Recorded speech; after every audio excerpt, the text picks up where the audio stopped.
नमः शिवाय। हर महादेव। मित्रों, कैसे हैं आप सब? चैनल पे नए हैं तो चैनल को सब्सक्राइब कर लें ताकि हमारे द्वारा बनाई कोई वीडियो सबसे पहले आपको प्राप्त हो।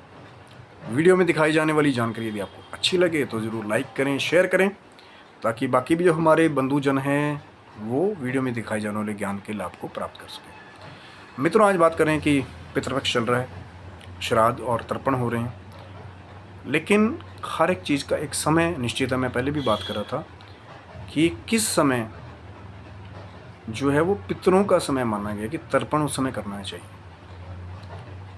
अब एक समय अवधि है ना कि सुबह होगी, फिर दोपहर होगी, फिर रात होगी, तो ऐसे ही हर एक मुहूर्त डिवाइड हैं। कई बार हम कहते हैं कि गलत मुहूर्त में पूजा शुरू ना करें, राहु काल चल रहा है, भद्रा लगी हुई हैं, पंचक लगे हुए हैं, तो ऐसी पितरों के लिए भी एक समय दिया गया है। पर आजकल क्या देखा जा रहा है इस कली काल में कि लोग अपने हिसाब से चीज़ों को तोड़ मरोड़ ले रहे हैं। हमने जी ड्यूटी जाना है, हम काम करते हैं, हमारे पास समय नहीं है। जिन पितरों की संपत्ति को हम उपभोग करें, शरीर भी वो जिस वंश में जन्म लिया ना, तो ये भी उन्हीं की देन है, क्योंकि उनकी वंशावली से ही हम चल रहे हैं। अगर वो विवाह ना करते, आपको अवसर ही नहीं मिलता यहाँ पे अवतरित होने का, तो ड्यूटी तो क्या जाते हैं आप लोग। तो एक दिन ही निकालिए इन 16 दिनों में से, जहाँ आप अपने पितरों का श्राद्ध करते हैं, तो एक दिन ही निकालिए तर्पण के सही समय के लिए, ताकि आपके पितरों को वो तर्पण का जो तिलांजलि का जल है, मैंने पहले भी बात किया था कि तर्पण कैसे किया जाता है और उसमें क्या सामग्री लगेंगे। उसमें मुख्यतः दूध, तिल, जौ, चावल। अगर एकादशी है, किसी का श्राद्ध एकादशी को आता है, तो वो अपने गुरु से, ये जो उनके कुल पुरोहित हैं, उनसे कंसल्ट जरूर करें, क्योंकि हम लोग ज़्यादातर मना करते हैं कि एकादशी के दिन चावल का बिल्कुल प्रयोग नहीं करना, उसकी जगह सफ़ेद तिलों का प्रयोग करना। अलग भी तरह के कई चावल होते हैं, अज्ञानी के चावल होते हैं जैसे, या व्रत वाले चावल अलग से आते हैं, पर फिर भी हम लोग जोर ये देते हैं कि एकादशी को चावल का प्रयोग किसी भी तरह ना करें। फिर भी आप अपने गुरु या जो कुल पुरोहित है उनके साथ आप बात कर सकते हैं। तो मैं वही बात कर रहा था कि सही समय क्या है पितरों को तर्पण देने का। हम जो ये 7 बजे खिला देंगे लोगों को श्राद्ध, फिर हम ड्यूटी चले जाएंगे। तर्पण करने का आज आपको बता देता हूँ, शास्त्र मत है कि तर्पण करने का सही समय जो है वो दोपहर की जब हमारी संध्या होती है, जब देखेंगे कि वृक्षों की छाँव जो है वो पाँव तक आ जाती, माना जाता है। जो 12, सवा 12, साढ़े 12 से 1, सवा 1 बजे का टाइम है, वो पितरों के लिए बताया गया है, दोपहर का समय। अब ये मत बोलना कि यार पंडित जी तो सवेरे सो रहे होंगे तो बता रहे हैं कि दोपहर को खाने के लिए आऊँगा या दोपहर को तर्पण करने के लिए आऊँगा। शास्त्र मत है ये कि दोपहर को ही पितरों का समय माना जाता है।